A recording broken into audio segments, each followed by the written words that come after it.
El mundo ha cambiado más en los últimos 10 años que los anteriores 40. El sistema educativo escolar sigue siendo el mismo desde hace 200 años. Es sorprendente, pero ese sistema fue creado para llevar gente a las fábricas. Pero hoy, en esta nueva economía, no está funcionando. En el mundo, son millones de jóvenes los que sufren por lo que sucede detrás de las rejas y los altos muros de los colegios y universidades. Y es por esto que decidí investigar junto a mi equipo de antropólogos, psicólogos y neurocientíficos al sistema educativo. Entre ellos, los que dicen ser los mejores y muchos de ellos son los peores.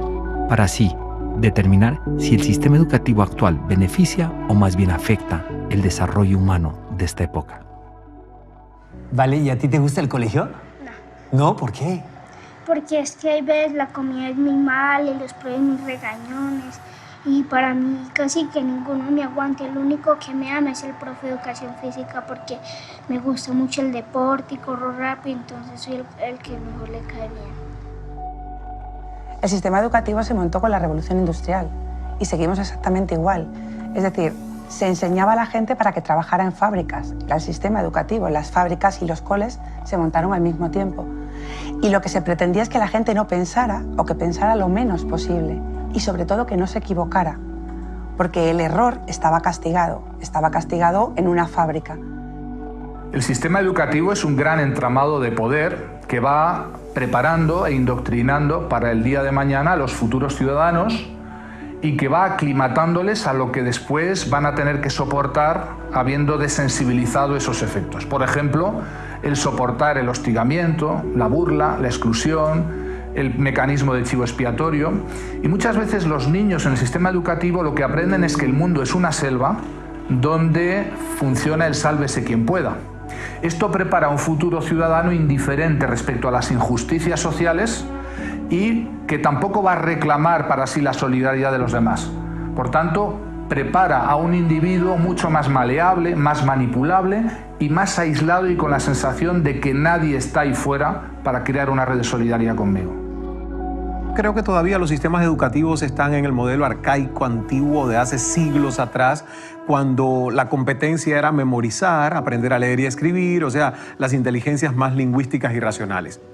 La tecnología va aumentando, el mundo va cambiando rápido. El sistema educativo de Colombia se ha quedado estancado en el mismo de hace 40, 50 años. Los cambios han sido mínimos. Ha habido por parte de algunos gobernantes un gran énfasis hacia la inversión en construcción de infraestructura física, que es importante. Pero si se construye el coco, la infraestructura, pero no se cambia el sistema desde adentro, seguiremos igual. Las competencias en liderazgo, las competencias en economía naranja, las competencias en ciencia, tecnología e innovación han sido totalmente relegadas del sistema educativo. Yo pienso que la educación en el Uruguay y en el mundo está en crisis, como tantas otras cosas. No encaja demasiado, al parecer, con las exigencias del hombre contemporáneo. La realidad es que cada ser humano es diferente. Entonces, ¿por qué los gobiernos quieren utilizar un sistema para educar a todos de la misma manera? Insatisfecho con los resultados, nos seguimos por varios países para constatar si es que uno o todos los gobiernos están cometiendo el mismo crimen. La manera que te califican aquí es el ser, el soy, hacer, decidir y saber. Ya no es por lo menos el que te evalúan si sabes, sino el cómo eres. Y si estás mal tú. No estás mal lo que has aprendido, lo que haces, estás mal tú. Siempre tuvimos el tema de la integración sensorial con los compañeros, ¿no? Porque es muy sensible a los sonidos o a las texturas y hay cosas que lo irritan mucho y la profesora nunca entendió por dónde iba la cosa. Falta de preparación y conocimientos del sistema educativo me ponen barreras, y no solo a mí, a muchas personas con discapacidad, porque vuelvo y te repito, el desconocimiento hace que nos hace más difícil la vida educativa a las personas con discapacidad. Este es uno de los casos que nosotros tenemos de indisciplina dentro del colegio, pero este chico nos ha sorprendido mucho con la capacidad que tiene y eso nos demuestra a nosotros que si le abrimos los espacios a nuestros jóvenes, los espacios necesarios, ellos pueden demostrar sus grandes capacidades. Cuéntales un poco de las cosas que has hecho este año. Bueno, este año yo y un grupo de compañeros hicimos lo que es un robot controlado a través de Bluetooth por una aplicación que creamos y programamos también el robot para que pueda hacer las rutinas que hace. Pero realmente para mí el sistema educativo en Colombia fue digamos que ir y nadar contra la corriente toda la vida. ¿Dónde falla el sistema educativo en Colombia? Yo creo que en la estandarización, es que todos los seres humanos somos distintos y el sistema no solo falla ya en Colombia, sino que es que yo creo que todo el planeta viene evolucionando y lo único que no evoluciona es el sistema educativo. Hice en particular años de matemática y nunca logré entender un ejercicio. Y yo veía que no podía hacer los mismos avances que mis compañeros. Y bueno, y como que siempre era la típica excusa de no le gusta estudiar, es floja, no quiere. Y bueno, yo me la creí toda mi vida, digamos, del tema de que no, sin matemáticas no se podía. Como que el colegio me hizo creer de que yo, sin saber matemáticas, sin entender los ejercicios, no iba a poder ser alguien en la vida. No es que sea tan indisciplinado, sino que me aburro rápido de las cosas, digamos. Sí. Me aburro.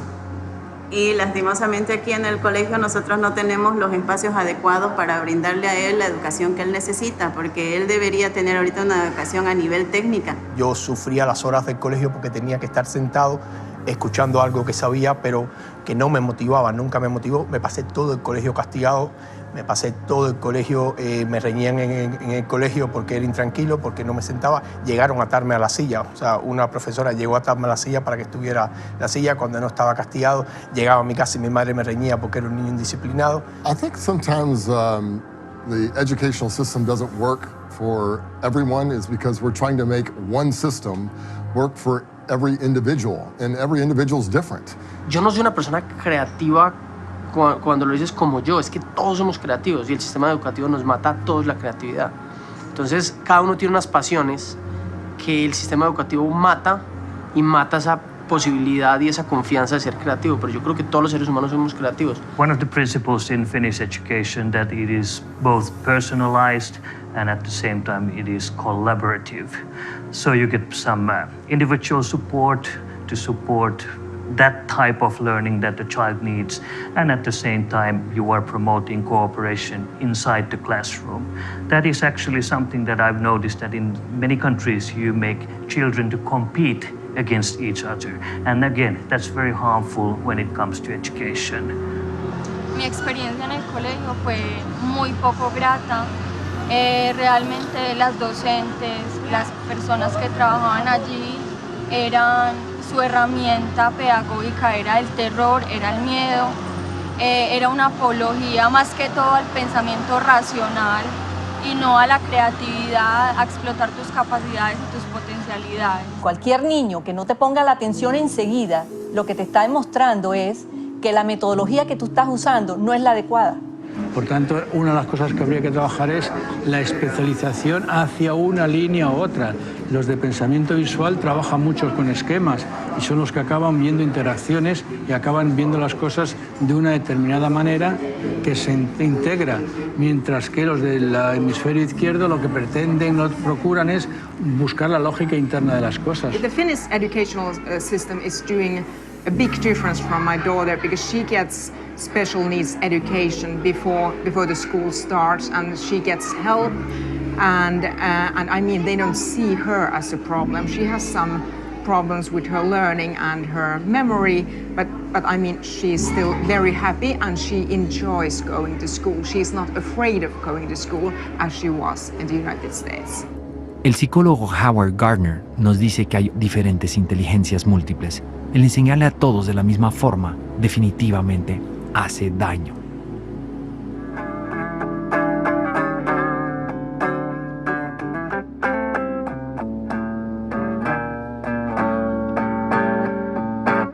Muy buena, David. Cuéntame, David, ¿y cómo te sientes tú como artista dentro del sistema educativo? Es un poco abrumador, realmente es un poco abrumador porque siempre me toca justificarme por mí mismo. No, o sea, no, acá hay como ese interés en uno, esa ayuda, sino que uno simplemente tiene que salir adelante por sus propios medios. ¿El sistema educativo entiende y conversa con los artistas? No, el sistema educativo creo, pues a mi parecer, creo que solo se interesa en la parte de la inteligencia matemática.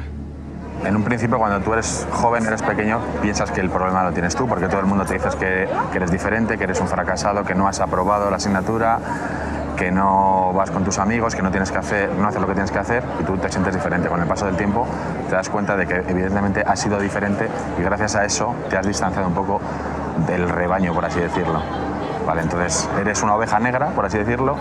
Te han tratado como una oveja negra en vez de haberte tratado como una vaca púrpura en España. Ese es el problema que hemos tenido. Yo creo que este problema es generalizado. Hay gente que se adapta mejor al sistema y al que no le viene tan mal, pero somos muchas las personas, ¿no?, que no estamos conformes, que necesitamos otro tipo de aprendizaje, que tenemos otras motivaciones y realmente nos sentimos excluidos. Hay facilidades que todos tenemos, que tienen que ver con genética, que tienen que ver con el desarrollo íntimo de cada cerebro, y hay gente que realmente es mejor haciendo aritmética y haciendo geometría y haciendo matemáticas que escribiendo poesía. Y eso es importantísimo, porque le da riqueza a la sociedad. Ahora, ¿es más importante un poeta que un matemático? Pues son diferentes, y un músico pues lo mismo.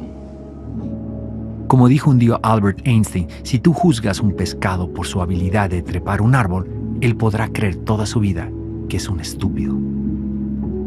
¿Cuántos de nosotros fuimos afectados por no tener esa inteligencia matemática, como le llaman? Éramos los creativos, éramos los inquietos, pero el sistema no encajaba con nosotros y nosotros no encajábamos con el sistema.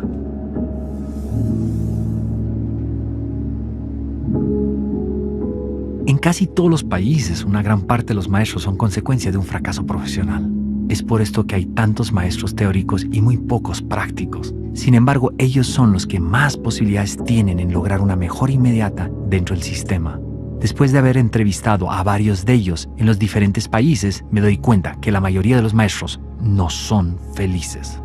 ¿Tus profesores son muy serios? ¿Son muy alejados ustedes o son buenos amigos ustedes? No, muy alejados. ¿Sí? ¿Les tienes confianza a tus profesores? No. Oscilo entre la culpa, digamos, entre no haber hecho lo suficiente y el orgullo de haber hecho algunas cosas bien. Pues, por ejemplo, mi caracterización del profesor universitario era anfibio cultural, fósil viviente, partera del futuro. Obviamente esa consigna no me la aprobó nunca mi equipo, pero además era tan de malas que decía fósil viviente y levantaba la vista y ahí mismo le caía sobre un fósil viviente.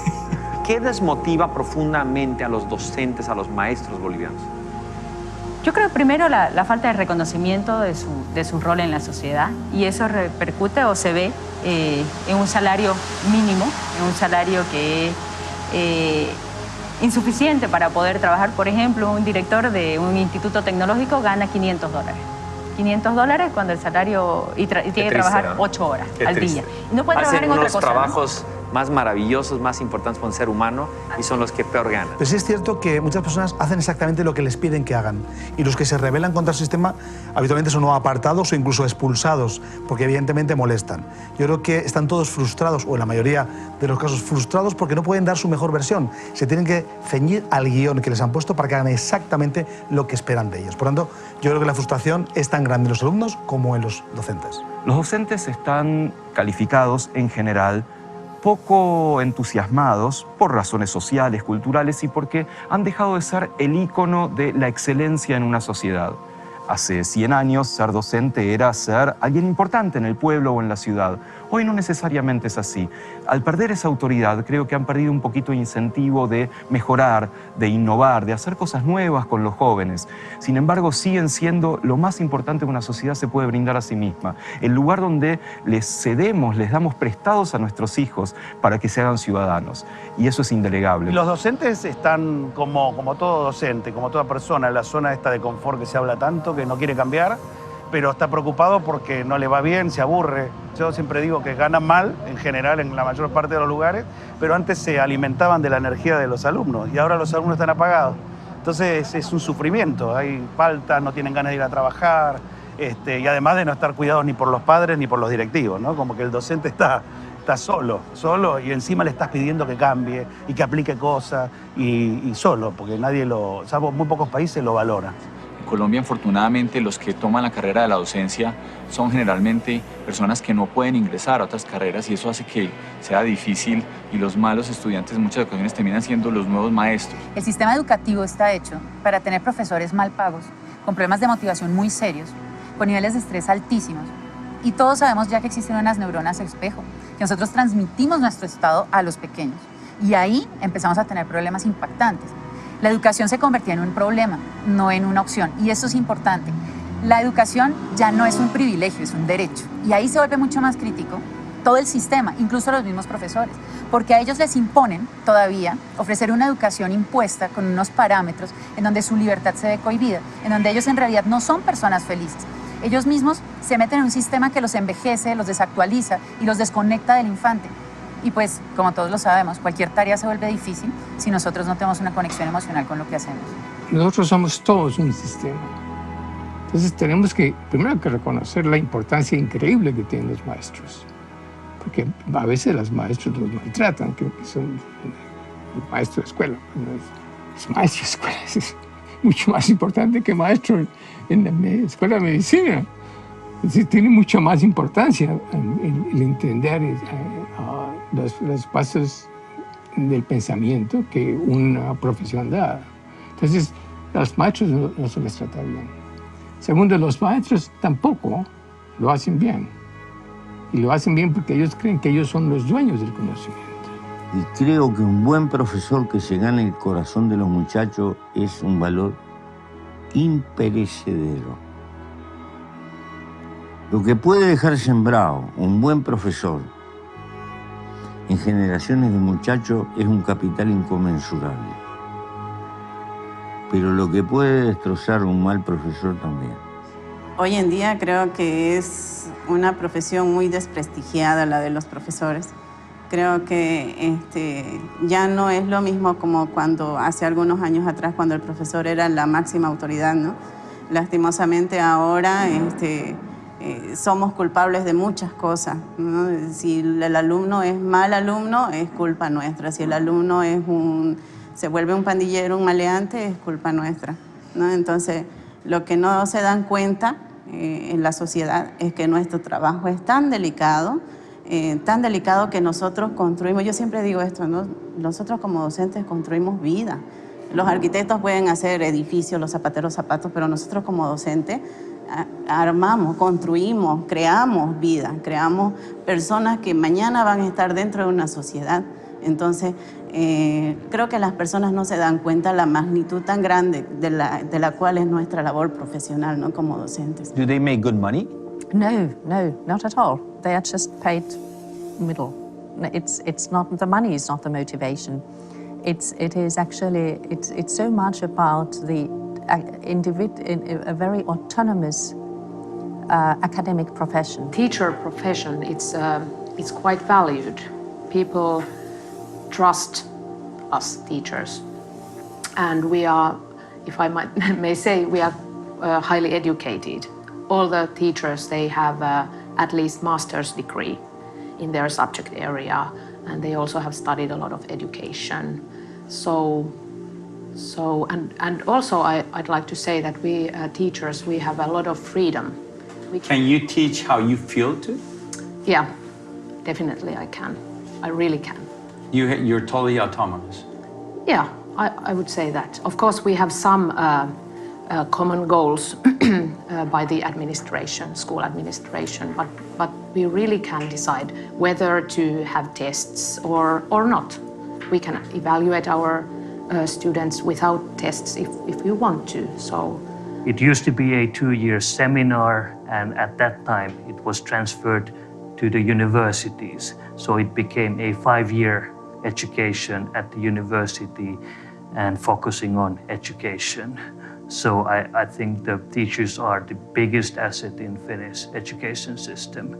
Well-motivated, experts of learning, and they assist us in the ministry more than what we can do for them. Do they make good money? Average money. Bueno, en mi opinión, así, con mi experiencia, yo creo que lo más interesante es que ellos te dan como la libertad de tú poder hablar en la escuela, te sientes más libre y los profesores es como otro, te sientes como diferente en las escuelas, sí, en mi opinión, que he estudiado en España y también en Ecuador. Y te sientes muy bien también al escuchar al profesor, te hacen sentir como parte de ti, porque eso es lo que tiene Finlandia, que te hacen que el profesor no es más ni el estudiante es menos, es que son ellos, todos son iguales. Por ejemplo, aquí a los profesores se les llama por su nombre, no es como profesor o así. Entonces, son los mismos derechos tenemos todos. Well, I think the atmosphere is very free, and I feel like I can talk to teachers freely, and there is no kind of step between me and the teacher. Me queda claro que Finlandia tiene uno de los mejores sistemas educativos del mundo, y eso lo logran a través de sus grandes maestros. Sin embargo, ¿de qué sirve estar en los primeros lugares de los famosos exámenes PISA si en Finlandia existe tanta depresión, tanto insomnio y también suicidio y alcoholismo?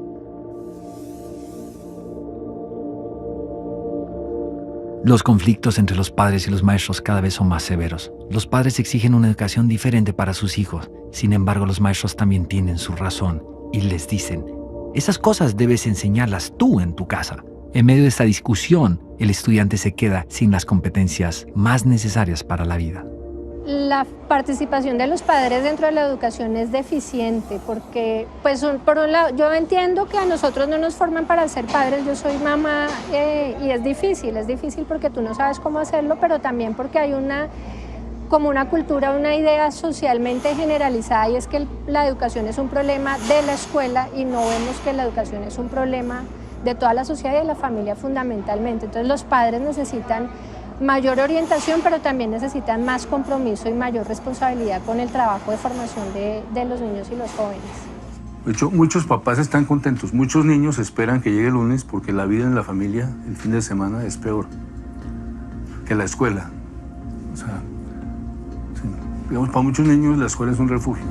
Lo que le ocurre a la sociedad va deprisa, la sociedad va sin conciencia y lo que ocurre es que las madres y los padres a veces pierden la ilusión y la conciencia educativa.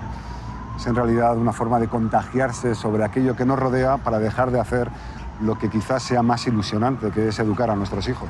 ¿Quién es el responsable de enseñar ese contexto que tanto habla usted? Para empezar, los padres y la familia tienen que explicarle las cosas a los niños. Segundo, los colegios. Tercero, las universidades. Cuando realmente quienes tienen realmente el poder deberían de tenerlo de enseñar, ¿no? Y la obligación son los padres y lo delegan en los profesores. Por lo cual, ¿qué ocurre? Los padres delegan a los profesores, los padres no hacen caso a los niños, los profesores no hacen caso a los niños, sino que simplemente lo que hacen es plena teoría, libros y lee esto y haces ejercicios. ¿Qué ocurre? Que al final nadie sigue educado. Considero que muchas veces los padres no cumplimos con esta misión de estar más al tanto. ¿Qué es lo que tenemos que hacer? Lo que tenemos que hacer es generar las condiciones para establecer un diálogo constante con los hijos. Lo que no puede ser es que los padres vayan por un lado y el sistema por otro. Doctora Aldana, pero cuénteme usted bajo su experiencia, ¿dónde está la falla? ¿Por qué el sistema educativo no está funcionando? Y el problema es muy serio, porque últimamente la neurociencia se enfocaba mucho al docente, como que era el docente que le faltaba herramientas para entender esta generación distinta con la tecnología. Y ahora, si uno empieza a analizar lo que está pasando en todos los niveles educativos, es el alumno que está apagado, que está sin curiosidad, y sin curiosidad no hay aprendizaje, porque no hay emociones, no hay ganas, y no hay motivación, ¿no? Esa motivación intrínseca que se habla tanto. Y entonces, sin lugar a dudas, debe estar pasando algo grave en las casas, en la primera escuela. Ahí tenemos que empezar a enfocar ese lugar también. No solo estamos fallando los docentes, está fallando la casa, están fallando los padres. En los 90s, los padres de familia tenían 3 veces más tiempo que en estas épocas. Hoy los chicos se están criando y educando solos. Hoy estamos invirtiendo nuestro tiempo en cosas que no van a ayudar a que nuestros hijos sean mejores personas.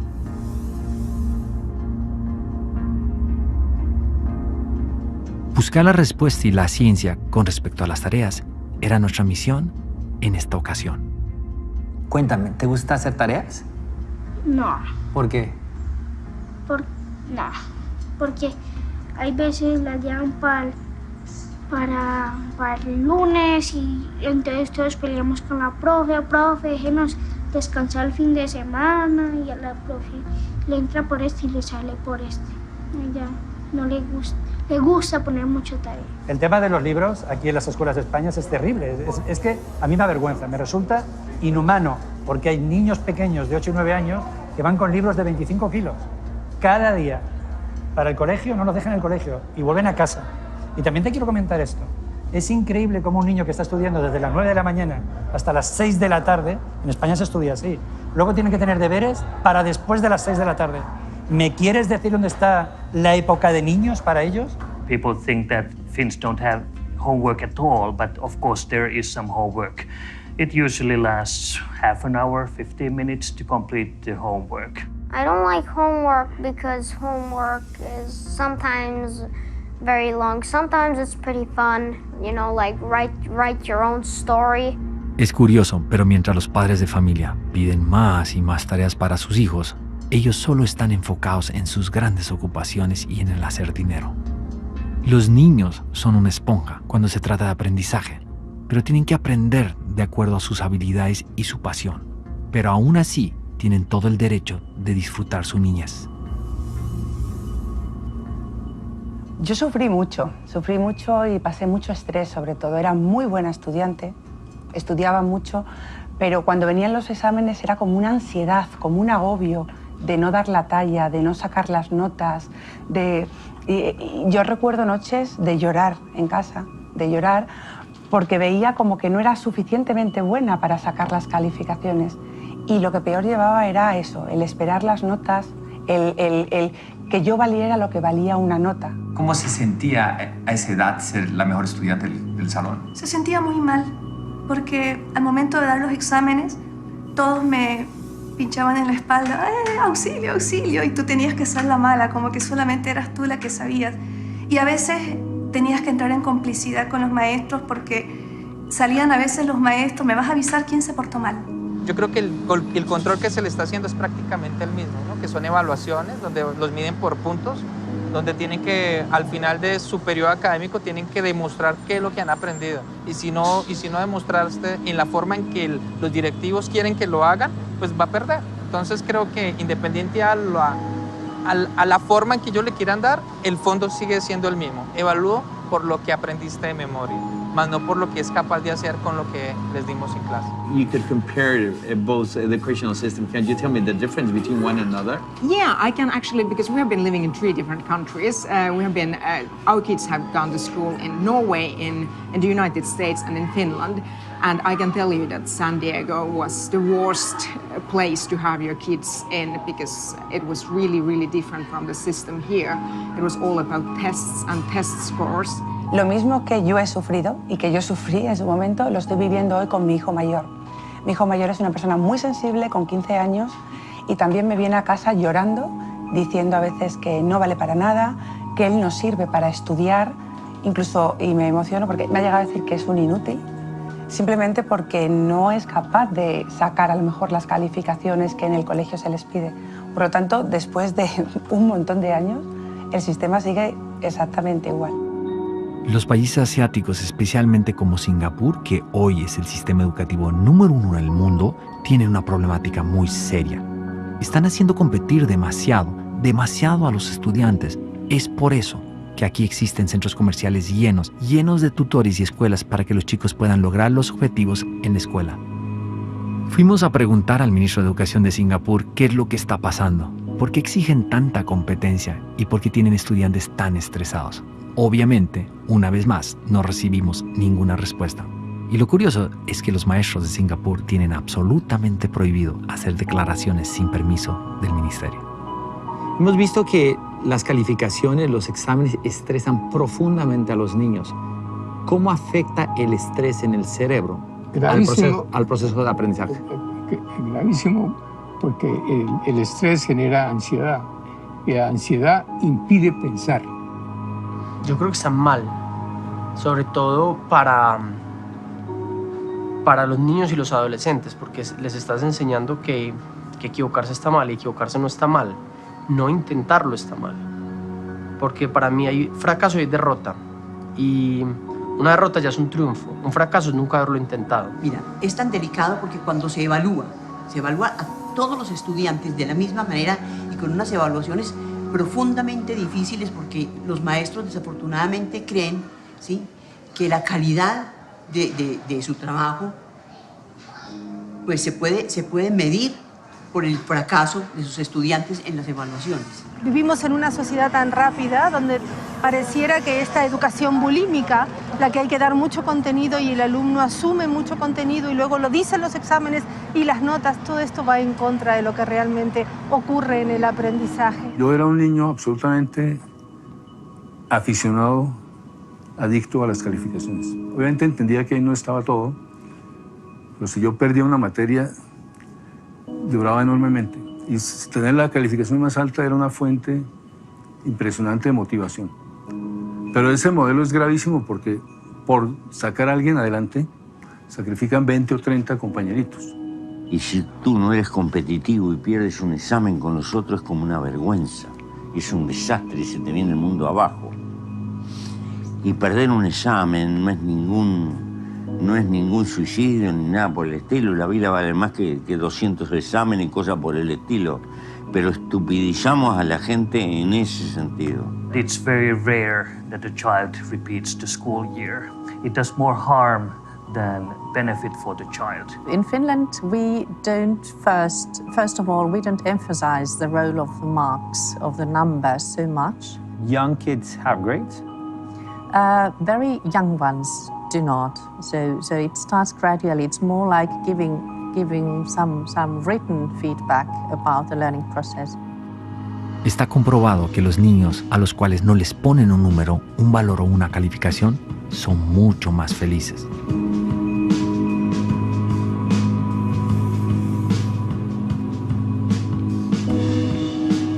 Hice un ejercicio y es curioso el resultado. Estuve más de 20 minutos parado en una esquina y nadie en Finlandia me volteó a ver. La pregunta es, ¿acaso no les enseñan a amar, a querer, a sonreír, a conectarse? Eso es lo que necesita el mundo, amor y cariño. Pero también el sistema educativo necesita dar amor y dar cariño.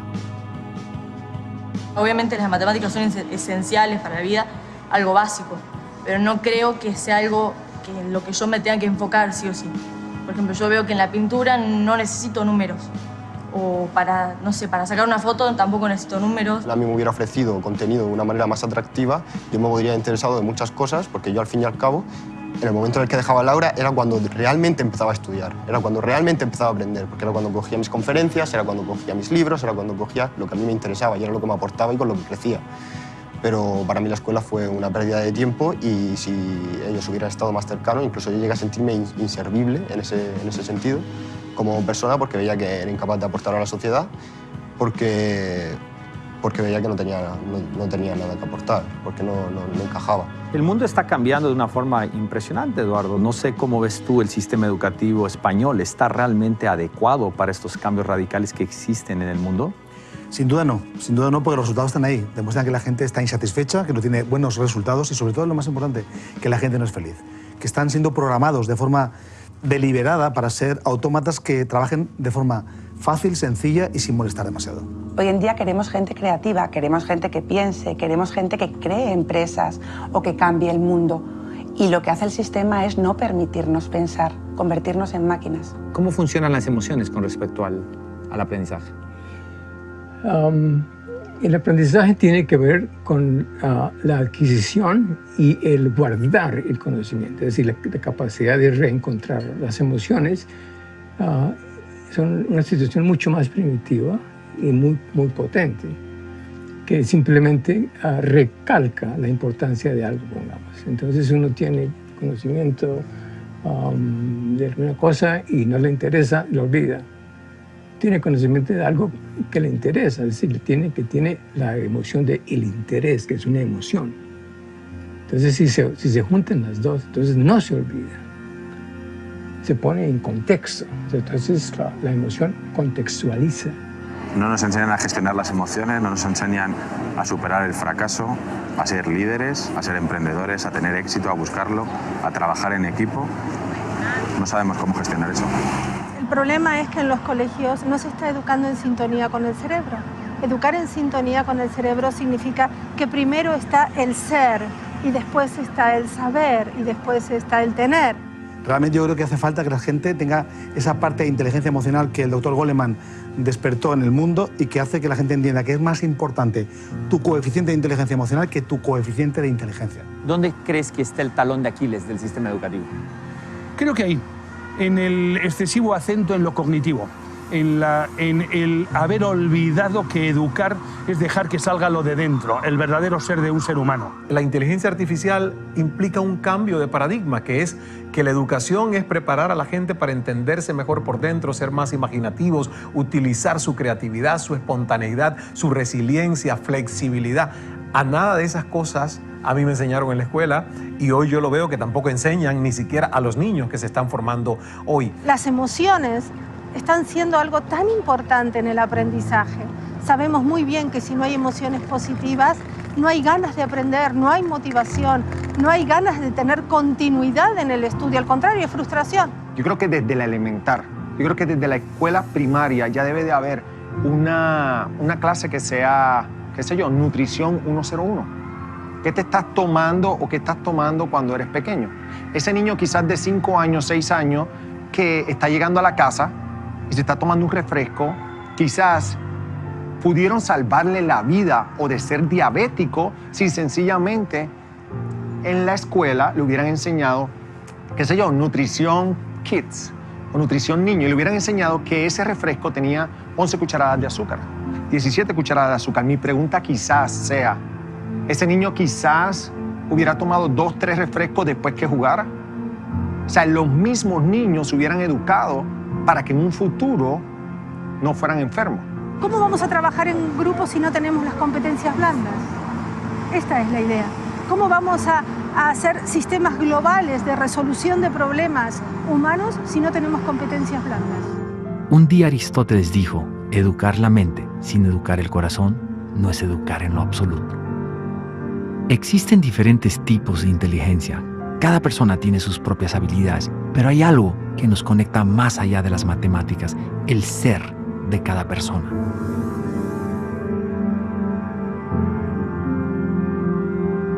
¿Qué es esta imagen?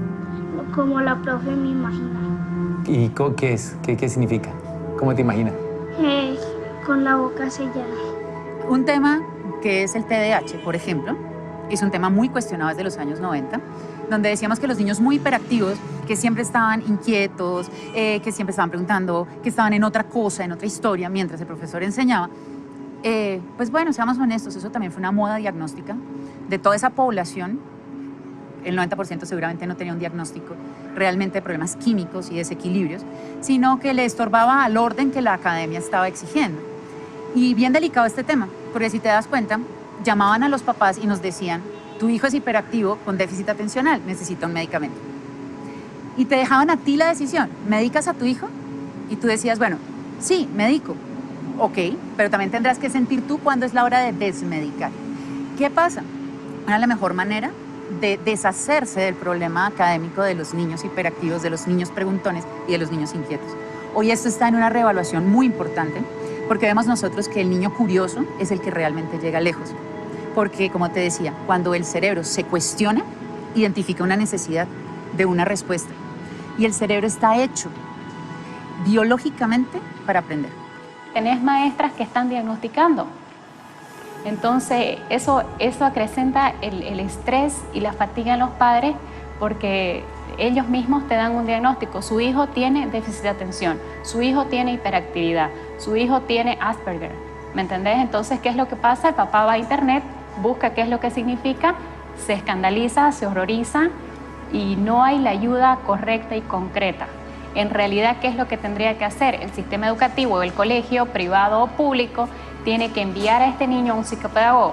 El psicopedagogo hace el análisis correspondiente y tiene que derivar en los especialistas que corresponden. De hecho, nuestro hijo mayor, uno de los mayores, en total reunimos 6, somos una gran familia, pues él estuvo también diagnosticado con trastorno por déficit de atención y estuvo tomando durante aproximadamente un año al menos una medicación, aquí se llama Concerta, y cuando tenía aproximadamente 14 años el chico empezó a sentirse mal y cuando hablábamos con él nos llegó a confesar que no sabía qué hacer, no sabía cómo continuar adelante y que tenía incluso ideas de suicidio, que se quería quitar de en medio, etc. Entonces, claro, pues imaginaros, ¿no? A nosotros nos alarmó muchísimo aquello. Rápidamente dejó de tomar cualquier tipo de cosa y de medicación y de ahí ya nosotros tenemos ese antecedente porque además yo conocía que eso podía ser un efecto secundario de la medicación, con lo cual dejamos rápidamente esto y no queremos que con nuestro hijo pequeño eso vuelva a suceder, con lo cual hemos tenido que sacar también, no lo sacamos, perdona, lo echaron, nos lo expulsaron de ese colegio, ¿eh? De lo que yo me di cuenta es que mi hijo, se llama Borja, era capaz de verse las 3 películas del Señor de los Anillos sin moverse. Se aprendía todos los nombres, controlaba todo, o sea, él fijaba su atención, era una atención selectiva.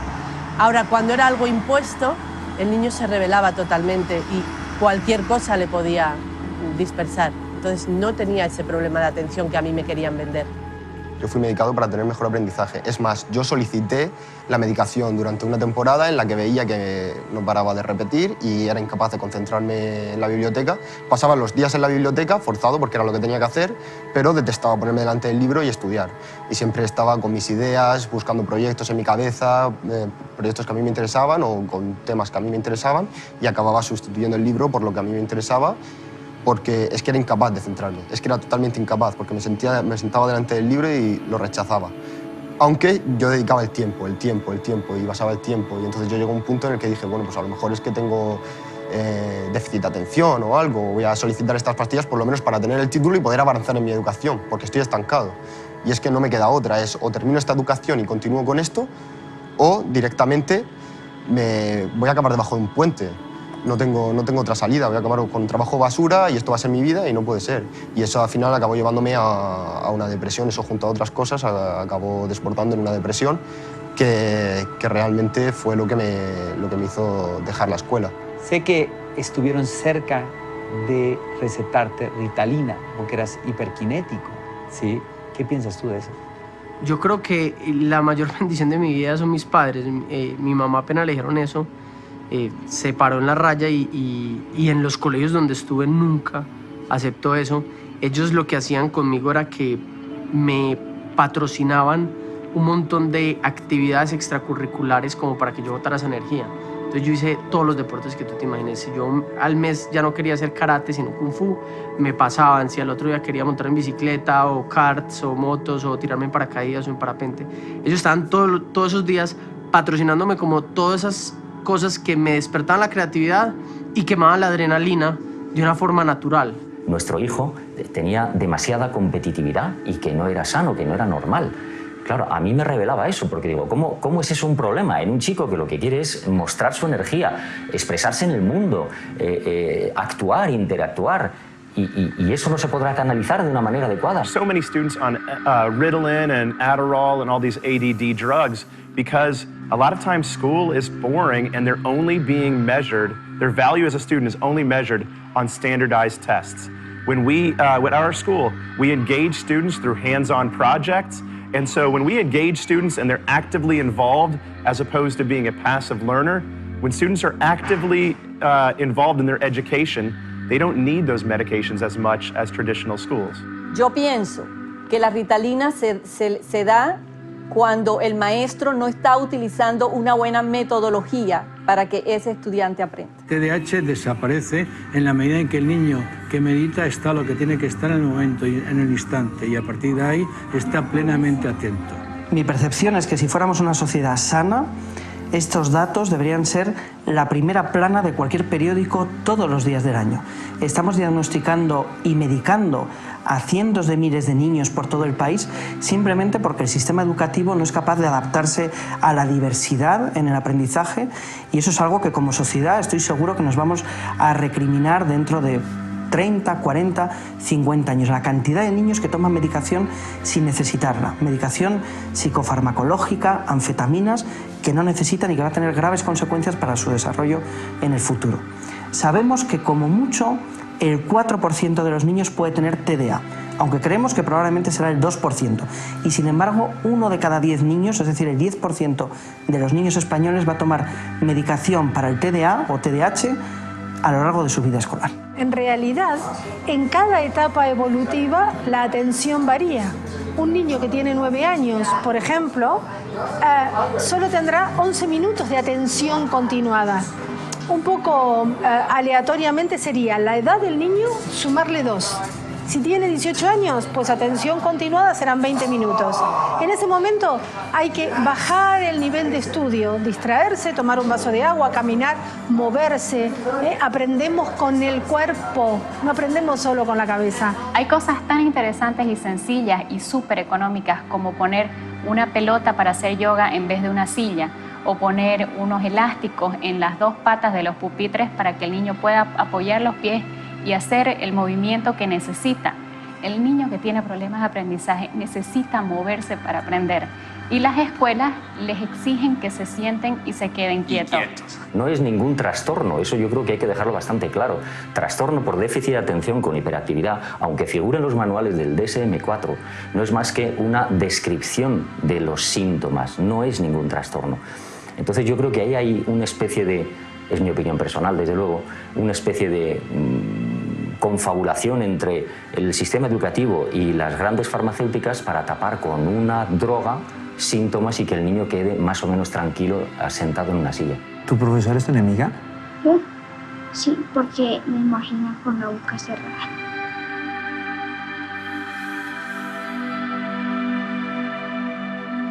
Me gustaría que en el colegio, digamos, tengan áreas así de ciencias, que tengamos laboratorios así donde podamos desarrollar así cosas de que algunos estudiantes tienen así una genialidad espectacular para que puedan desarrollar cosas en el colegio, pero lastimosamente no lo tenemos. Pues ir a la universidad y estudiar desde 3 años a 5 años y luego un posgrado me parece súper estúpido, porque la verdad la información que te están dando, tal vez cuando acabes la universidad ya no sirva para nada. Y no te están enseñando lo que realmente necesitas saber, que es saber dónde buscar la información útil y aplicarla rápidamente con ciertas estrategias para que esto te funcione. Entonces terminas la universidad, no sabes nada porque todo lo que te enseñaron ya pasó. Yo creo que se sienten obligados a tener buenos resultados porque al final se les mide por la nota o por la calificación que consigan, pero no motivados para seguir aprendiendo. Creo que realmente el sistema no les permite que tengan ilusión por formarse, simplemente hacerlo porque es lo que esperan de ellos. Es como una especie de deuda que tienen con su familia o con el resto de personas para que sean aceptados o sean reconocidos de alguna forma. Kids really don't care how much you know. They want to know how much you care about them. And if you build a relationship with the kid, they will do the learning on their own. Que estamos observando que los sistemas educativos del mundo están pensados desde el mundo de los adultos, creando una realidad a los niños que le es realmente totalmente ajena. Un niño, como premisa, debe tener una motivación propia para aprender, no una motivación impuesta. Todo lo que aprenda impuesto sin una necesidad detectada va a caer en los bancos de memoria, pero la garantía de recuperación y utilización son mínimos. Debemos centrarnos en enseñarle a los niños a hacer. Y ahí va a aparecer el pensar. Pero no podemos, desde un mundo del pensar, crear un mundo del hacer. Los niños teóricos no existen, existen solamente los niños empíricos. Tenemos que volver al parque, ver a papá trabajando, tenemos que cocinar en familia, tenemos que crear espacios educativos creados para y por los niños. En vez de lindas decoraciones, gigantes estructuras que deben costar miles de millones, deberíamos estar más bien preocupados porque el espacio tenga un sentido para el infante, para que el niño sea aprendiz en su propia tierra, en su propio espacio. Y definitivamente debemos trascender en el espacio académico. Las aulas de clase hoy no son suficientes. Los niños tienen que acercarse a la realidad. El aula de clase, diría yo, se convierte en un laboratorio de los adultos para los niños, pero no de los niños para ser personas.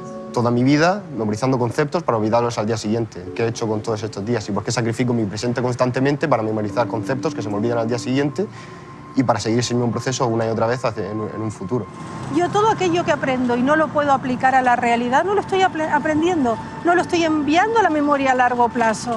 Es decir, pedirle a los alumnos que hagan un examen o que memoricen y que luego no sepan cómo aplicarlo a su vida, yo creo que hay que terminar la clase, el día, preguntando cómo van a aplicar esto que aprendieron hoy y que lo hagan en grupo. En primer lugar, lo más importante es la motivación.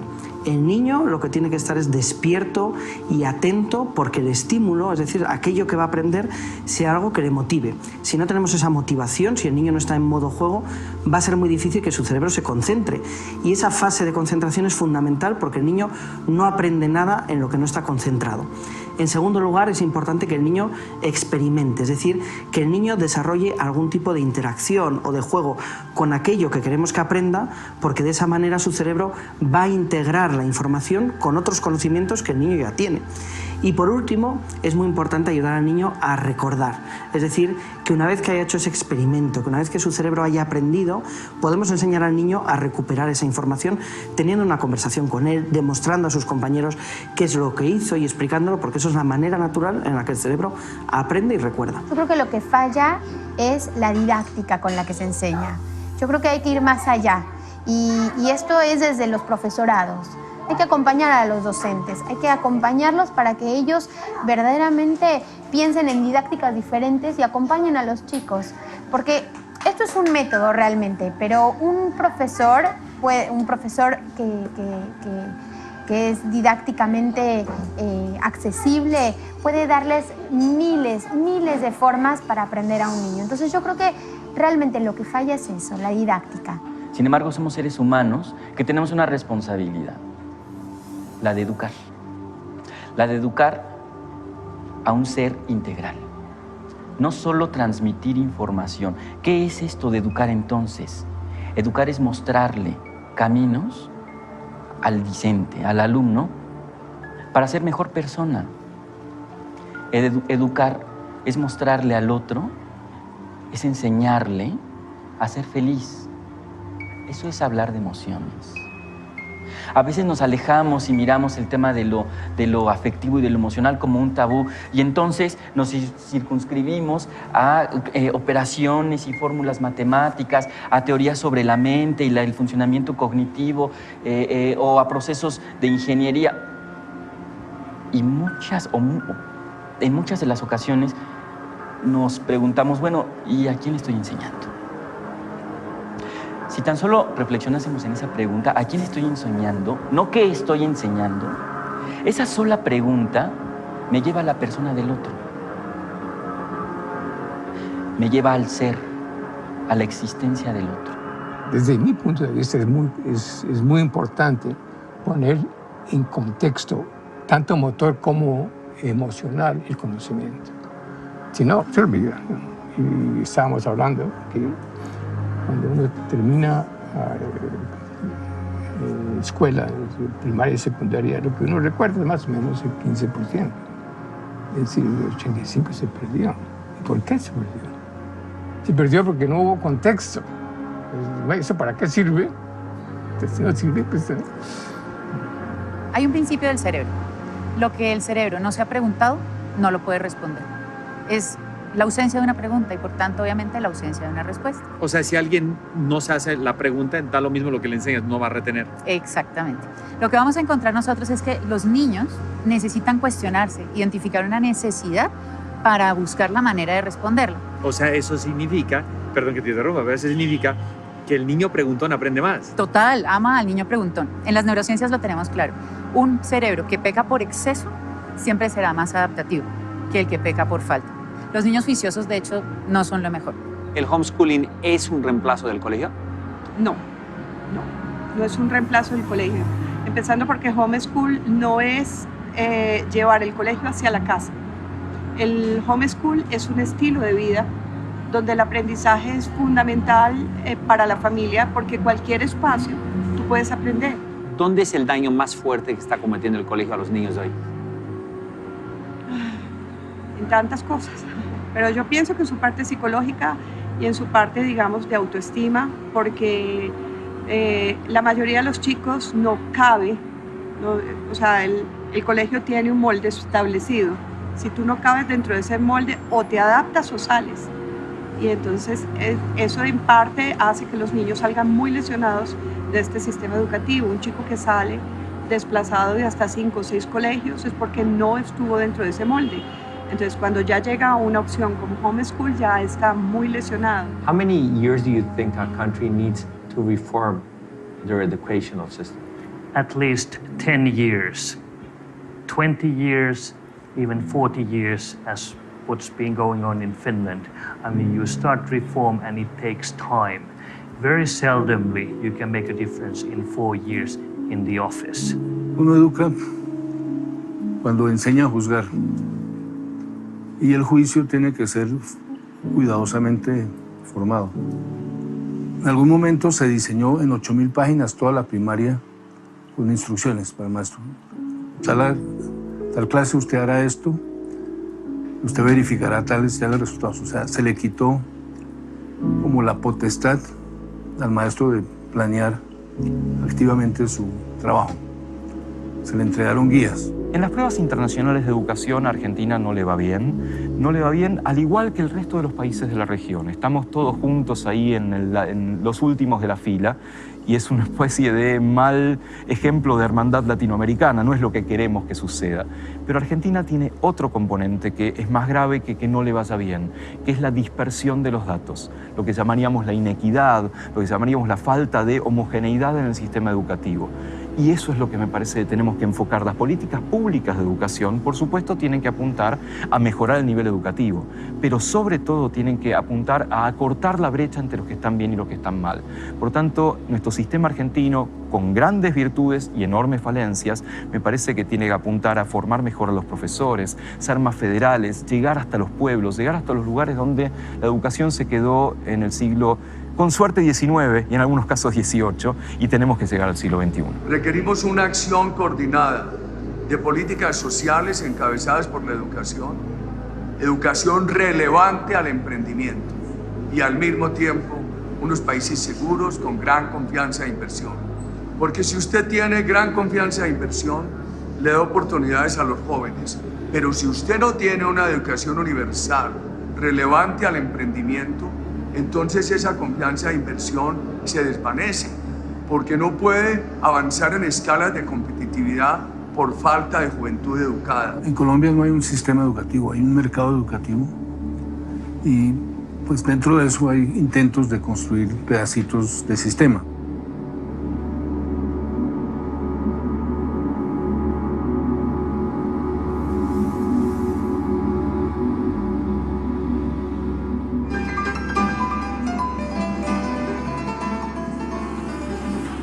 ¿Cómo no llegar a uno de los países con el mejor sistema educativo del mundo?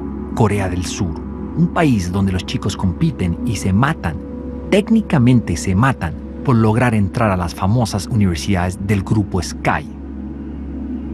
Padres de familia, estudiantes, sistema educativo, todos luchando por lograr la famosa universidad. ¿Acaso realmente ir a la universidad te puede hacer feliz?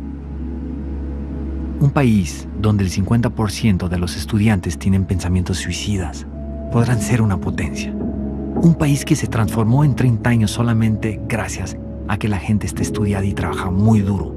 Pero la gente no se ve feliz, la gente no se siente feliz. ¿Acaso la vida es estudiar, estudiar y estudiar? ¿De qué sirve graduarse de la mejor universidad de Seúl si después no sabes relacionarte con tus amigos, con tu familia, con tu sociedad y no sabes utilizar tu inteligencia emocional y social?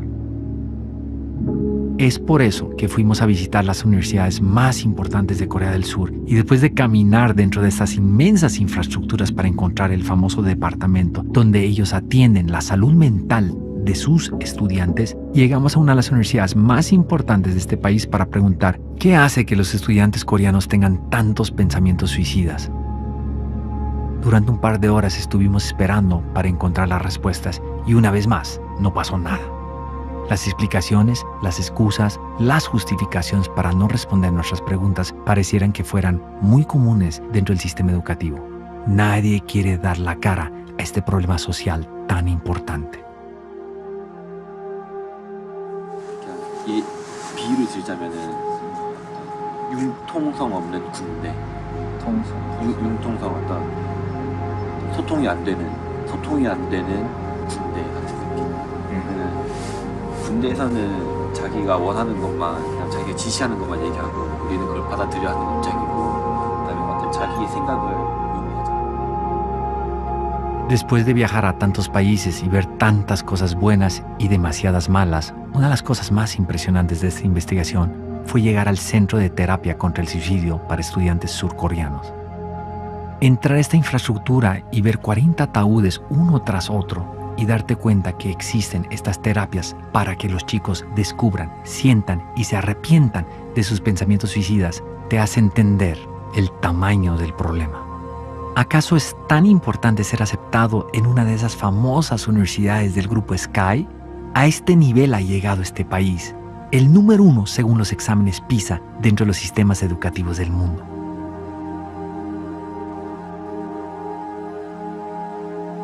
Esta terapia te lleva al borde del sentimiento de lo que es suicidarse. Sentir esto no es muy grato. Sergio era un chico de 16 años de edad que se declaró abiertamente gay, se declaró como bisexual y tenía a su pareja en el colegio. Fue discriminado, acosado por sus docentes, directores y psicóloga en el colegio por un beso que se dio con su pareja. Finalmente Sergio es perseguido, acusado por acoso sexual por parte de los padres de su pareja, quienes fueron obligados por parte del colegio a colocar esta denuncia penal para que su hijo continuara en el colegio y terminara sus estudios. Sergio fue considerado uno de los mejores estudiantes del colegio. Después de presentar su IFEX, ganó la beca por ser Pilopaga, que está aquí en el Ministerio de Educación. Esto lastimosamente ocurre después de su fallecimiento. Escuchar el relato de esta madre, de este estudiante que se suicidó por todo lo que vivió dentro del sistema educativo, no fue nada fácil para mí. Después de nuestra investigación, fue terrible descubrir que en el mundo se suicidan en un solo día entre 3 a 4 estudiantes gracias al maldito acoso escolar. Sergio se considera también una persona muy política, muy social, y dentro de esto había hecho una tarea con los papás. Es allí cuando empieza toda la persecución también por su ideología, por su pensamiento y por la libertad de expresión. Siempre fue coartado para hablar, siempre me lo mandaban callar y pues creo que Sergio era y cometió este acto como un acto político. Así fue considerado por sus compañeros estudiantes, por sus compañeros de la ULE, y creo que socialmente ha sido considerado, porque creo que lamentablemente tienen que suceder cosas como estas y la decisión que él toma ha sido trascendental, porque las personas creo que han sido un poquito más conscientes en los colegios, los docentes y los directivos, de no tomar represalias ni discriminar a nuestros niños y niñas en los colegios. Yes, people have bullied me because according to people I'm very short. Ahora se escucha más el tema del bullying, pero yo lo recibía de parte de los mismos directores, del mismo colegio y aunque mis padres no quieran admitirlo, yo les decía, no me parece justo esto. Iñaki, pero ¿cómo puede ser que alguien le haga bullying a un personaje de 2 metros con 7 centímetros? Ahora es poco recomendable. Vamos, ahora además ya aprendí a defenderme, en aquella época no, hace muchos años que me pasó. Tenía 11 años, siempre he destacado por la estatura. Con 11 años, ya 12 ya tenía 1,82 m, con 14 medía 1,98 m, con 15 pasaba los 2 metros. Y lo que me pasaba era que la gente lo que veía era claro, con 1,82 m la gente te ve un cuerpo de una persona adulta, pero realmente eres un niño que actúas como lo que eres, pero la gente eso no lo ve. La primera que lo vio así fue mi profesora, la que era mi tutora ese año, que ya tenía la idea de que era retrasado mental. Me llevó al psicólogo del colegio sin consentimiento ni conocimiento de mis padres. El diagnóstico de este buen profesional también, y lo de bueno entre comillas, fue exactamente el mismo. Y como tal, como ella pensaba que por mi cuerpo, envergadura y complexión podía hacer daño a alguien, me tuvo todo el año sin recreo, sin ¿Te quitó el recreo? Sí. ¿Y te dejaban en el salón, en el recreo? Me dejaron en el salón, no me dejaron en clase. No podía salir del aula. ¿Y por qué no podía salir del aula? Porque ya pensaba que podía hacer daño a alguien. Luego, aparte, hubo otro chaval que me puso el mote de Jacobo cuanto más a tomar bobo. Este chaval, pues la gracia coló.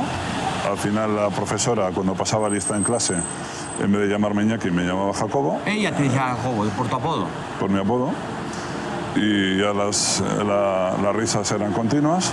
Y luego aparte había un grupo de chavales mayores que eran los que me perseguían, me pegaban, tiraban los libros, eran los que me estaban ahí machacando todo el santo día.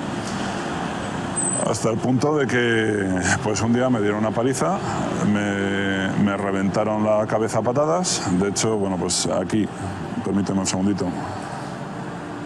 ¿Ves? Está roto, los labios por dentro. Tengo machacados de las patadas que me pegaron aquel día. Y previamente a esto tuve un intento de suicidio. Me fui a un acantilado, yo vivo aquí al norte de España, en la costa, y me fui al acantilado y estuve a punto de tirarme. Lo que pasa que aquel día es un punto de inflexión muy marcado en mi vida, porque lo que pudo ser el final de mi vida fue el principio, porque me hice un juramento de que a partir de ese día nunca más nadie me iba a pisar. Alejo, ¿cómo te fue a ti en el colegio? Bueno, en el colegio, en las calificaciones me fue muy bien, siempre fue excelente, pero aunque hubo mucho bullying, que aprendí a superarlo, no es que tuve un estudio, pues digamos, día a día bueno, pero lo pude superar, aunque hubo mucho bullying y todavía hay bullying. Cuéntame una experiencia tuya con el bullying. Bueno, una experiencia fue en séptimo, donde me cogieron y me metieron a la caneca de una basura, con la basura, y me pusieron a rodar por todo, pues por todo el patio, por todo, digamos. ¿Qué hacían los docentes, los directores? Ellos, porque sé que en tu país no están los docentes, los maestros capacitados para atender situaciones de bullying. ¿Qué pasaba con ellos y contigo y la gente que te bulleaba? Realmente fueron muy pocos los profesores que se sensibilizaron conmigo en esa parte cuando me hacían bullying y no hacían mayor cosa. ¿Por qué? Porque la directora nunca me creía, nunca me creyó. No perdamos de vista que la violencia es una conducta aprendida. El niño, la niña, el adolescente, el joven no es violento por naturaleza, sino que asume esas conductas producto de este bombardeo mediático, esta influencia que vemos cotidianamente en las comunidades. Entonces el bullying es una expresión violenta de todo este entorno en el que no hemos tenido la capacidad de entendernos, de dialogar para evitar ese tipo de agresiones. Robinson, gracias por proporcionarme la carta pues tan triste, ¿no? Tan dura que escribió Diego antes de suicidarse. Pero en esta carta, por lo que leo, queda bien claro su excelente relación con su abuelo y con sus padres. Muy claro. Ahora, si el problema no viene de la familia, que muchas veces esos suicidios vienen de problemas familiares, especialmente tratándose de un chico de la edad de él, entonces yo te pregunto a ti como abogado del caso, ¿sí? ¿Qué es lo que has investigado? ¿Qué tienes sobre la mesa con respecto a este caso? ¿Qué fue lo que hizo que un chico de 11 años se suicide y diga que es por dejar de ir al colegio? Bien, el problema fundamental es el colegio. El problema fundamental es el colegio, es decir, hubo muchísima presión, muchísimo moving por parte de los profesores hacia el niño. ¿Qué es moving? Pues fundamentalmente es cuando se ejerce una presión indebida sobre una persona, bien sea en el ámbito laboral o bien en el ámbito social o personal. Y se ejerce una presión que te fuerza a ti a hacer cosas que tú no quieres o con las que tú no te sientes cómodo. En este caso concreto ha quedado perfectamente claro, y además por otros casos previos que han ocurrido también en ese colegio, que este no es el único caso, que la reacción de los profesores, la forma de los profesores de tratar a los menores y demás, tuvo muchísimo que ver con toda esta historia. Y luego está el segundo elemento, que es el tema del bullying de los compañeros. Entonces la mezcla de ambos fue lo que llevó a Diego al final a suicidarse, porque claro, él veía que no encontraba apoyo ni en sus profesores ni absolutamente en nadie. El bullying es como lo mismo que pasaba antes con la violencia de género con las mujeres.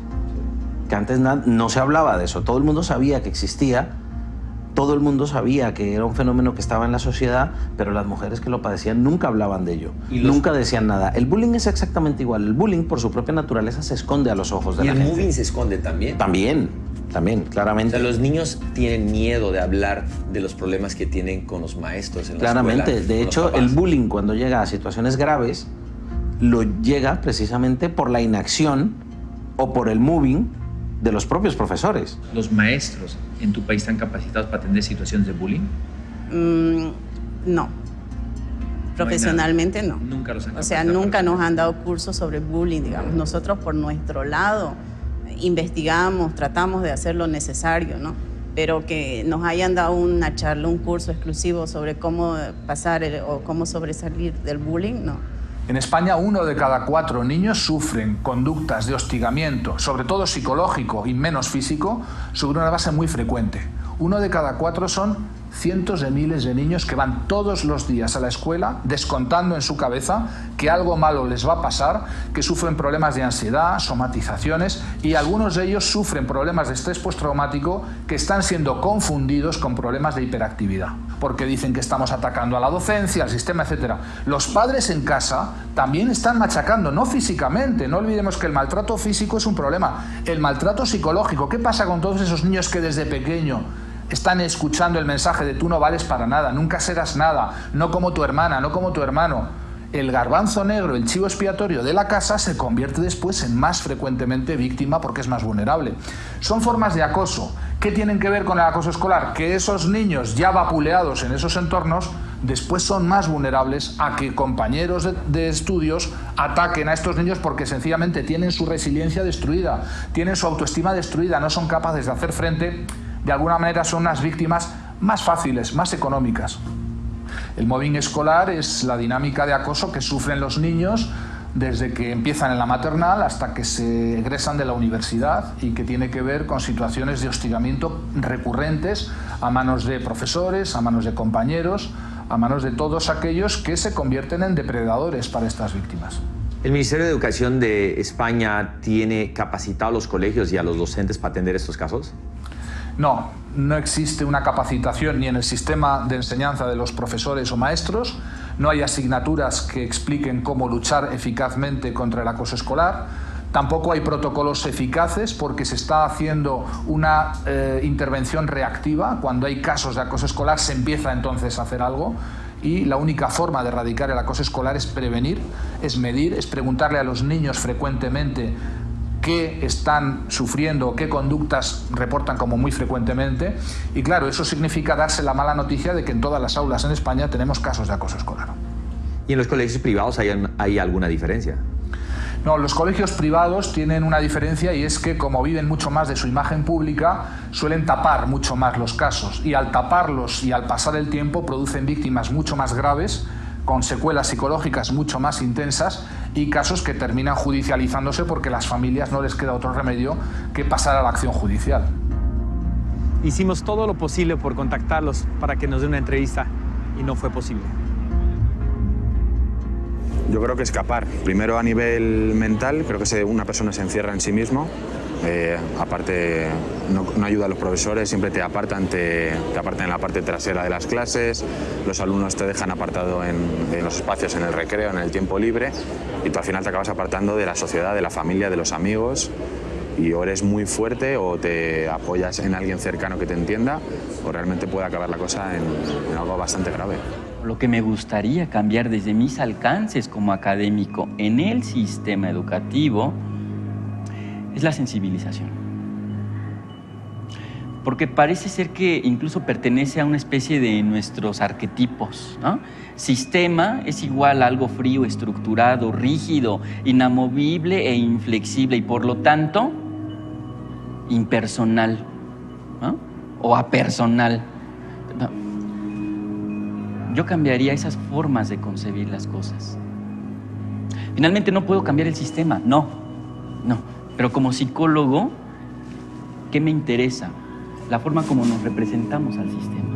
Estoy loco por llegar a mi casa, abrazar a mi hijo y pedirle perdón, porque me doy cuenta que yo lo he hecho infeliz, que yo he ayudado su infelicidad, porque yo he apoyado el sistema educativo en vez de apoyar a mi hijo. Yo tenía que estar con mi hijo incondicionalmente, y ayudarlo a él, ayudarlo a lo mejor a sobrellevar el sistema educativo y no enfrentarme a él y hacer lo que he hecho, que realmente ha sido eso, darle la espalda a él, ponerme a favor del sistema educativo y matar su creatividad, matar sus ganas de crecer, matar esas ganas de ser él mismo. Yo he apagado esa llama de él mismo imponiéndole algo que no debía hacer. Tuve etapas en mi vida en que perdí mi conexión con la vida. Hubo etapas en 3 oportunidades en mi vida en que le perdí el sentido a vivir. Y estando todo bien, porque qué bien que tienes un techo, tienes tu hogar. Llegué a pensar que no valía la pena continuar.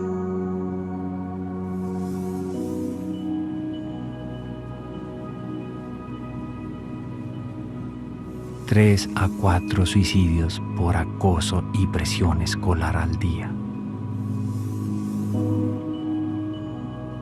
La posibilidad de crédito y fondos para que los colombianos estudien son fundamentales. Sin embargo, usted tiene una institución en su país, Colombia, que se llama ICETEC, que hoy tiene una cartera vencida de los créditos estudiantiles de casi el 25%. Cobran 17% de intereses anuales y además lo más sorprendente es que cobran intereses sobre intereses. Yo quisiera preguntarle a usted, senador, qué está pasando y por qué no se ha podido cambiar este fenómeno.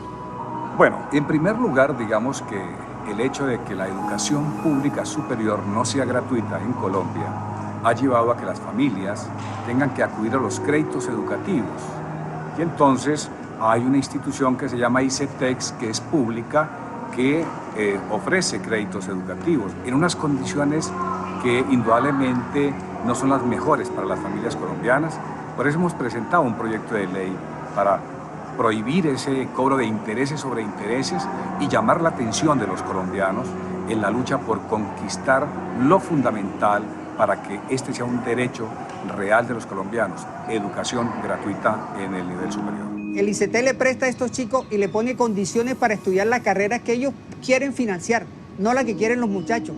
Y ahí le están truncando su vida profesional. ¿Qué dice el presidente del cambio? ¿Hace cuánto se metió ese cambio? ¿Se está solicitando ese cambio? ¿En qué estamos?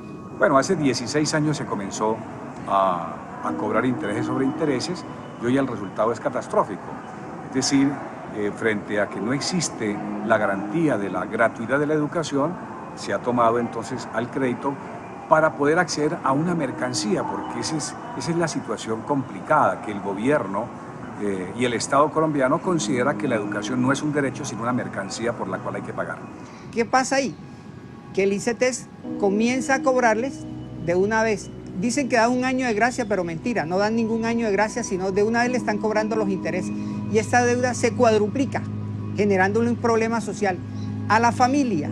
Por supuesto que se genera corrupción en torno a esto, porque hay una nube de abogados que se vuelven cobradores de los créditos, familias empobrecidas que no tienen cómo pagar el crédito y terminan hipotecando, entregando sus inmuebles, su apartamento, en fin, y sobre esto se ha generado una gran corrupción. Cuando no puede recuperar su cartera, va y se la vende a otra entidad del Estado que se llama CISA. Aquí tengo el documento de soporte. ¿Qué se está demostrando ahí? Que CISA se la vende a una empresa negocios estratégicos y esa empresa de negocios estratégicos triplica la deuda de los estudiantes colombianos. En el mundo, los estudiantes y sus familias ya no pueden pagar sus deudas escolares. Esto está afectando a demasiada gente y nadie está haciendo nada al respecto. ¿Dónde está la corrupción? ¿Dónde está el negocio? ¿Dónde está el negocio de la educación para los gobiernos y los políticos en Latinoamérica, no solamente en Bolivia? Yo creo que en el manejo de los ítems. El manejo de los ítems, de los docentes, por lo menos en Bolivia, ahí se da la mayor corrupción. Tenemos docentes puestos a dedo sin mayor calificación, directores más que todo puestos a dedo, que tienen que estar con una afiliación política al partido oficialista y así se maneja a través de los sindicatos, de las federaciones y las confederaciones. Pues simplemente el gobierno mexicano quiere arrebatarle al pueblo el derecho a la educación pública. Quiere privatizar las escuelas, entregárselas al capital privado, para lo cual parece ser necesario el despojar de sus derechos laborales a los trabajadores. O sea, tú me estás diciendo que él quiere, ¿sí?, cambiar el sistema educativo para luego venderlo a inversionistas empresarios que les interesa ese sector. La privatización de la escuela pasa por su desmantelamiento. El examen, cuando nos están diciendo es, el 80% viene preguntas acerca de los artículos de la reforma y el otro 20% viene la cuestión teórica. Lo interesante es que cuando a ti te convocan, no te dicen en qué materia vas a ser evaluado. Se supone que somos por rúbrica, nos manejamos por rúbrica con la reforma educativa, y a nosotros no se nos dio ni siquiera una rúbrica.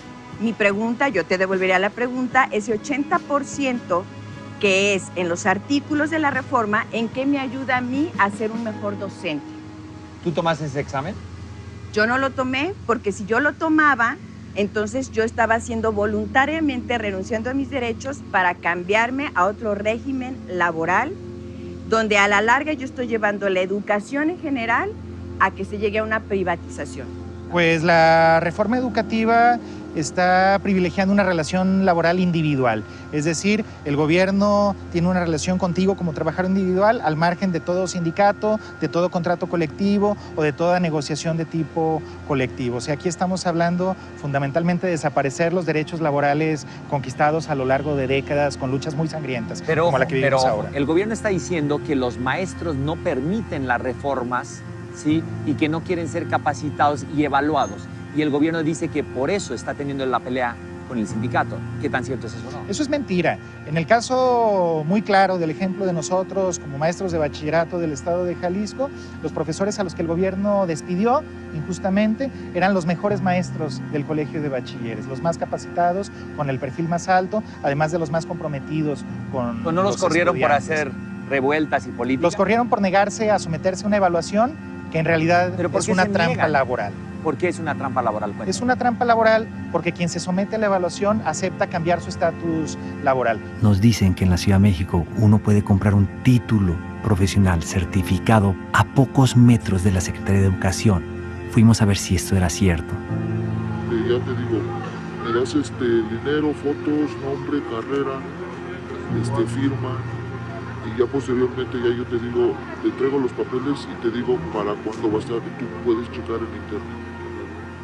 ¿Cuánto vale el título registrado para el que aparece en la SEP? Para así el mejor precio. 65 mil pesos. El que no está registrado te lo dejo en 10,000 pesos. ¿Y cuánto necesitas de anticipo para arrancar? Mitad. Este es otro. ¿Y ese dónde? Pero tú, o sea, yo te doy la mitad y después te me desapareces. O sea, ¿cuál es la seguridad? ¿Dónde está el puesto? Yo te doy mi número, todo. Conmigo estás tratando con un falsificador, digamos. Yo me dedico a esto. Yo no me dedico a otra cosa. México lindo y querido, no solo tienes un problema muy serio de educación, sino una corrupción que está acabando con todo. Es imposible solucionar el problema de la corrupción en un país si no se soluciona primero el problema del sistema educativo.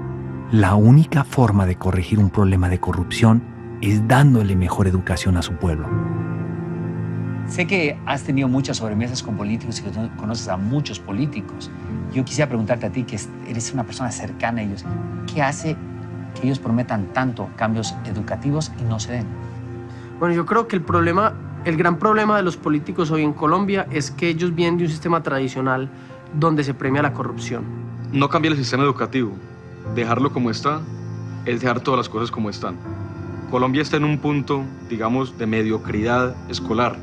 Si el sistema educativo no se cambia, usted está condenando a una persona de 12 años, de 15 años, a que se quede en la mediocridad. Usted lo está condenando al no cambiar el fondo de las cosas, a que no pueda avanzar socialmente. Claro que esto es un crimen social. ¿Por qué los candidatos prometen cambios educativos y al final no lo hacen? ¿Acaso no les conviene hacerlos? Pues creo que va en dos sentidos. Uno, hay muchos de esos malos gobernantes que prefieren no tener un pueblo educado. Un pueblo educado genera unas transformaciones sociales, una revolución tal vez la más grande. Creemos que en ese sentido muchos de esos malos gobernantes prefieren simplemente quedarse en el status quo y al contrario, prefieren de alguna manera deteriorar la educación, simplemente pueden ser ampliando la cobertura, diciendo que están mejorando algunos índices, pero no apostándole a temas como la calidad. Realmente el político es alguien muy pragmático. Lo único que le interesa es jalar votos. Y las investigaciones que él hace, cuantitativa, cualitativa, le indican cuáles son los elementos de mayor rentabilidad. De tal forma que si él identifica que el empleo o identifica que la seguridad son los temas a tocar, los toca. La educación no está regularmente en la mente de campaña. Lo que hay es una reducción presupuestal. El gobierno se desentiende de su obligación de aportar recursos presupuestales suficientes para que la escuela funcione. Es decir, escuela que no tenga con qué funcionar, pues se va a caer o va a dejar de funcionar. De hecho, ya se están cerrando muchas escuelas en toda la República Mexicana por falta de recursos. Eso abre un campo para la intervención empresarial, que es, como sabemos, en el caso de la educación, pues un negocio redondo. La verdad es que es un negocio muy grande el que se esconde detrás de la reforma educativa. ¿Qué le interesa más a un político? ¿Hacer una carretera o un puente? ¿O invertir en educación, en que los chicos sean mejores personas? Lo que le interesa a un político, aparte puede construir puentes, carreteras y educación, lo que más le interesa es su imagen. Lo que más le interesa es hacerse ver bien. Lo que más le interesa es no perder el poder, no perder la posición en la que se encuentra. Sin embargo, una cosa es lo que el político promete y otra cosa es lo que el político hace. Realmente, en las campañas en las que yo he participado, educación es siempre un tema secundario, si no es que terciario. Se enfoca solamente en algunos segmentos muy concretos y lo que sí te puedo decir es que no existe convicción para que la inversión ya durante el ejercicio de gobierno se concentre en esos sectores estratégicos, como es la educación. Cuando decidimos emprender una universidad y ofertar una opción educativa diferente a la tradicional, con lo único que nos topamos por parte de la autoridad educativa fue con un monstruo de extorsión y corrupción. Nos costó a nosotros más de 7 juicios contenciosos administrativos y 3 por extorsión contra estos funcionarios corruptos. Habíamos hecho todo de acuerdo a normatividad. Acreditamos planes y programas, acreditamos matrícula docente, acreditamos infraestructura con una inversión millonaria y equipamiento. Y no bastó. Querían una millonada en efectivo. Nos pidieron un porcentaje accionario de la universidad y por si fuera poco, querían ser dueños de la propiedad. Un país que le apuesta a la educación reduce la corrupción. Un país que no educa a su pueblo incrementa la corrupción. Solucionar los problemas de hambre, pobreza y falta de desarrollo humano no es un tema de balas, es un tema de lápices y pizarrones. La educación traslada cosas de un lado a otro y permite la interiorización de criterios de juicio. Entonces, cuando la educación falla, los criterios para juzgar qué es bueno, qué es malo, patinan. Vamos, mi impresión es que en los últimos 20, 25 años, la educación ha producido justificaciones. O sea, el colombiano sabe decirse cuentos para justificar la corrupción, para justificar la violencia. Nuestros países latinoamericanos cada vez tienen más dinero, cada vez se ven más millonarios, pero la educación no ha cambiado. Preocupémonos porque nuestra tierra sea una tierra más educada. Esa será la única forma que podamos convertir a nuestra cultura en una cultura más abundante y más próspera. Y lo más importante, menos corrupta. Mientras esta situación no cambie, no dejaré de trabajar a favor de la educación.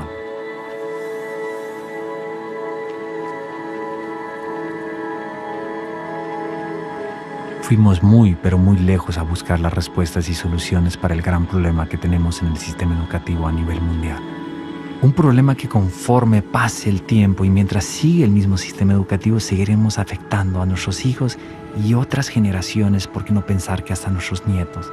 Qué tristeza que teniendo la solución encima de la mesa no hagamos nada al respecto.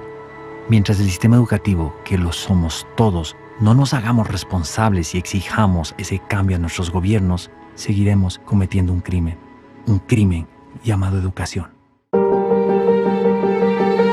Paquidermo. ¿Malo? Obsoleto. arcaico. Analfabetismo emocional. Retos. Una basura. Cárcel. Atraso. Babel. Calabozo. Desprestigiado. Deprimente. Cerrado. Triste. Antiguo. Fracaso. Cognitivo. Lamentable. Autocomplaciente. Una ilusión. Caos. Es un crimen total.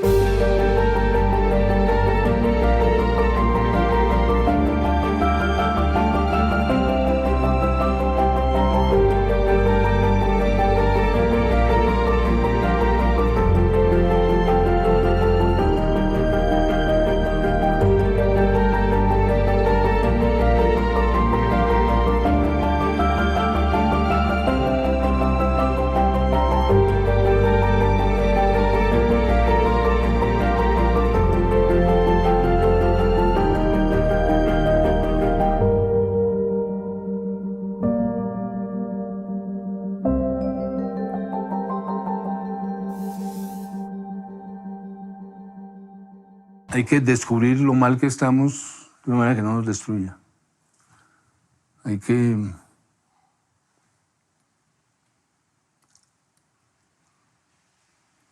pues de algún modo escoger nuestros héroes.